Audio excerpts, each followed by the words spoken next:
Beachside living, great for humans, bad for buildings. What to watch out for when you're buying. Stay tuned.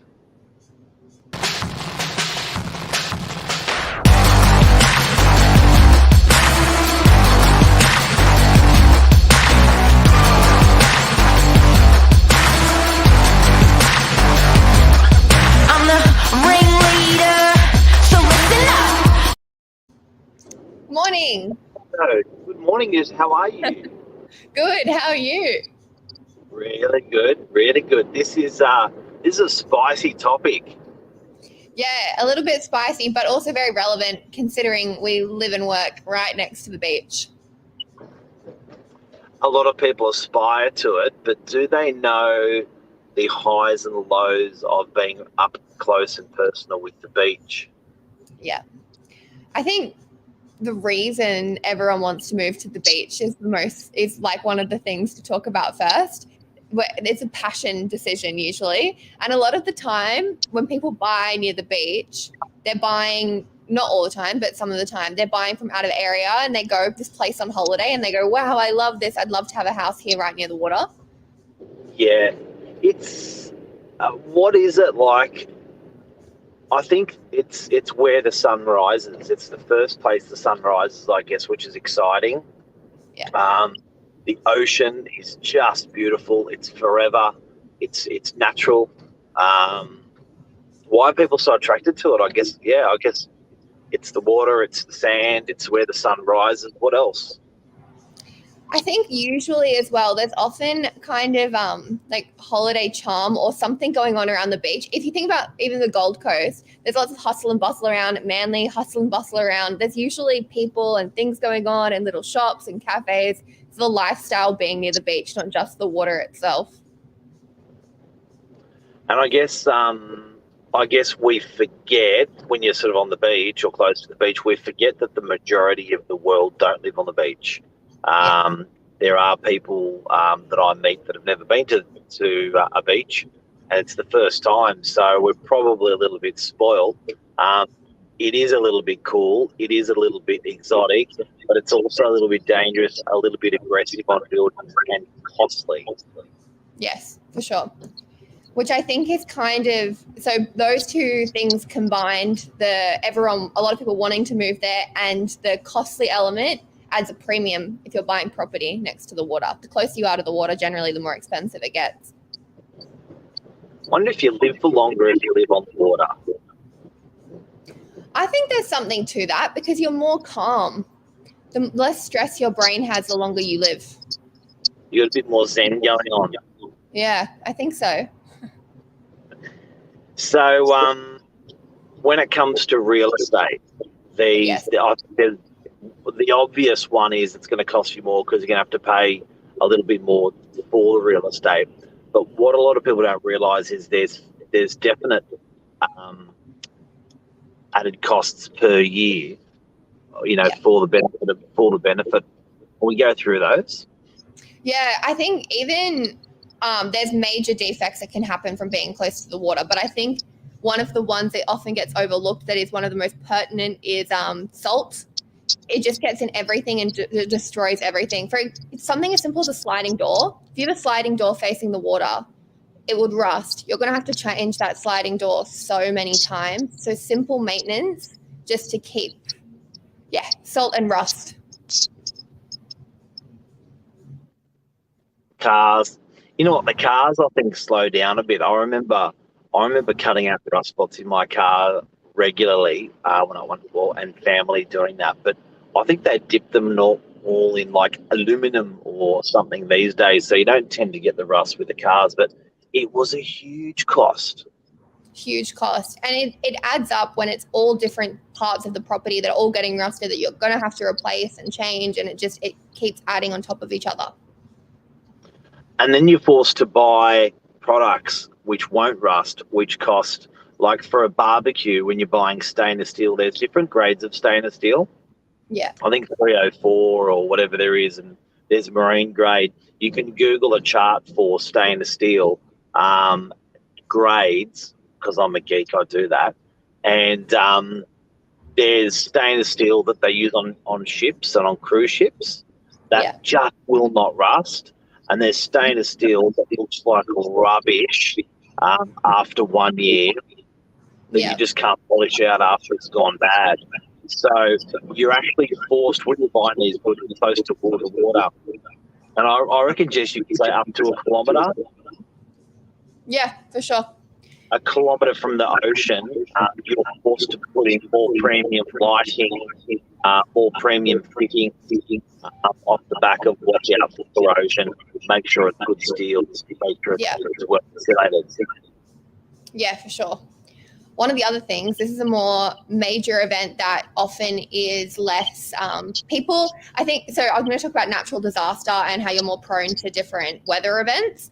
I think generally across the board, you always think, oh, it won't happen, it's fine. And then it happens and it costs you a lot of money. So if, for example, being near the water, you're prone to big surf, if the water comes in too high, rising sea levels, higher winds, which all can damage your property.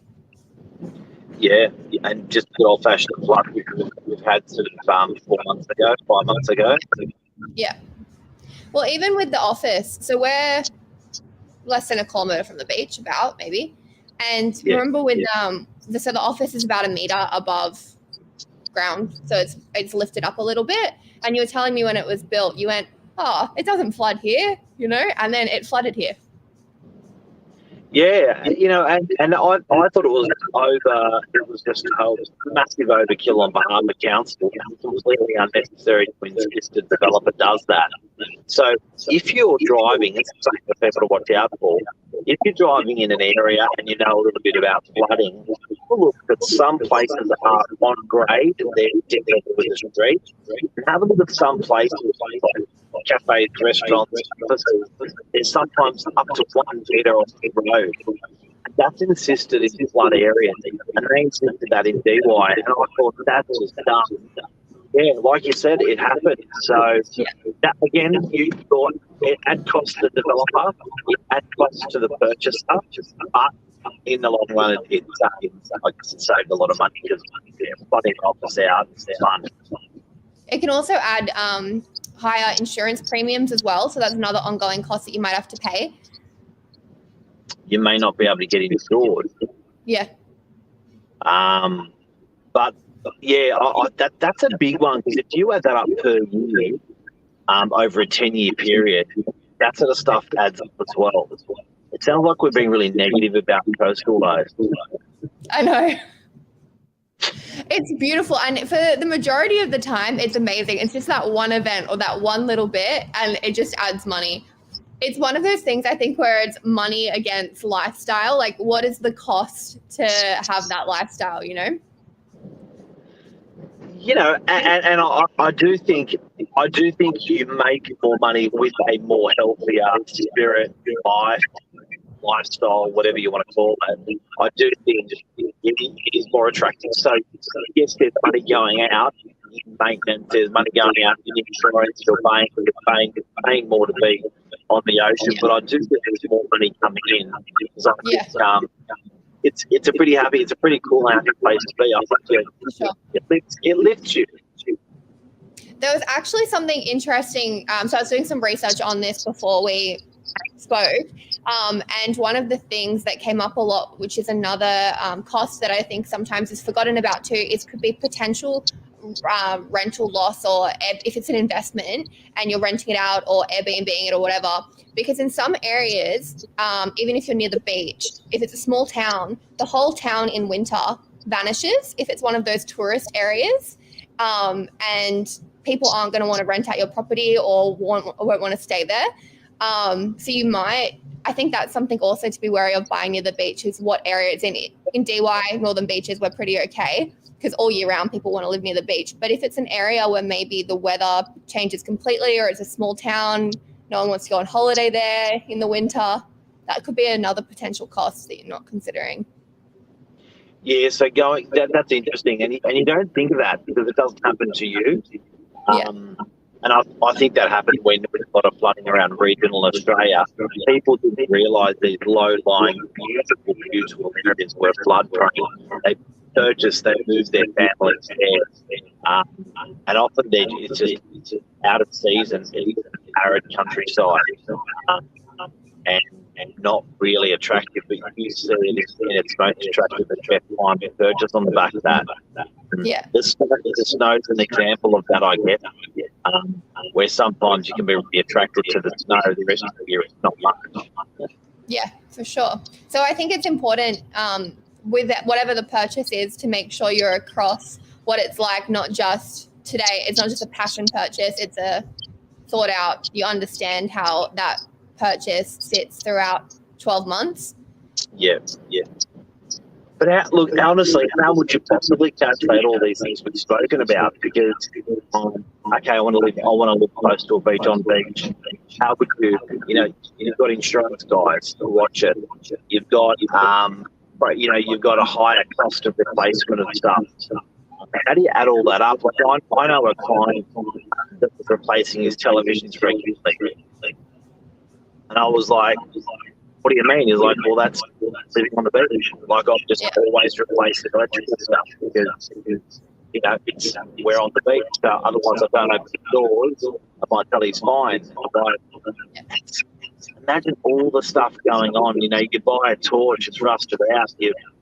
Anything, whatever you're buying, you're regularly buying that. How do you possibly add those costs?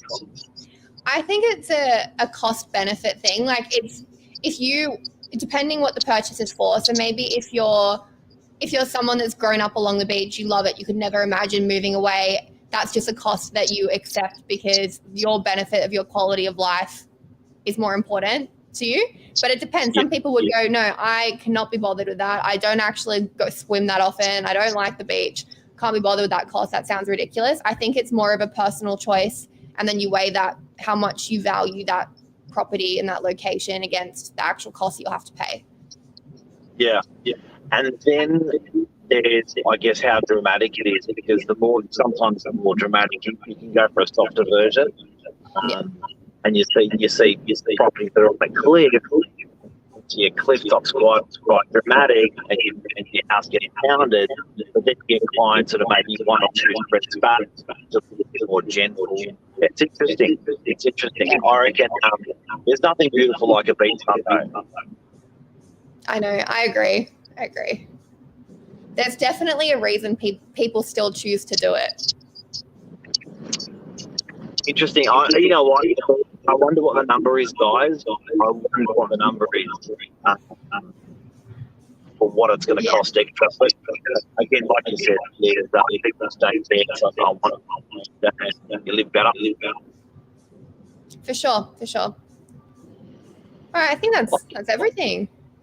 I think that's a wrap. Have a great day. Tonight, we've got the Mega Investor running, which is in our office with 4 incredible speakers at 6 o'clock. So stay tuned, because we are going to be live streaming to people who have requested. So check that out. It's best accountant in town, best solicitor in town, best mortgage broker in town, talking about the future of real estate and some really good tips and tips. It's called the Novak Mega Investor Night. Anything you want to add to that, Jess? Oh, it'll be a great night. There's about an hour of talking. You can ask questions. Generally, to get this kind of advice is expensive, so it's a great time to get some free advice, chat to everyone, get to know people. It's a good opportunity. Stay tuned and let us know by message. We'll send you the link for the Mega Investor. It is a booked out event. You can be shortlisted if you want to click by. Otherwise, we'll send you along. Perfect. Thanks, everyone. Have a great day. Thanks. Bye. Yeah.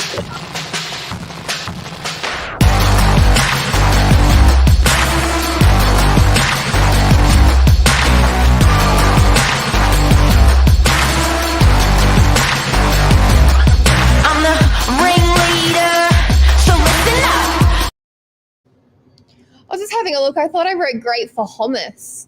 I'm still live. How are you, Hummus?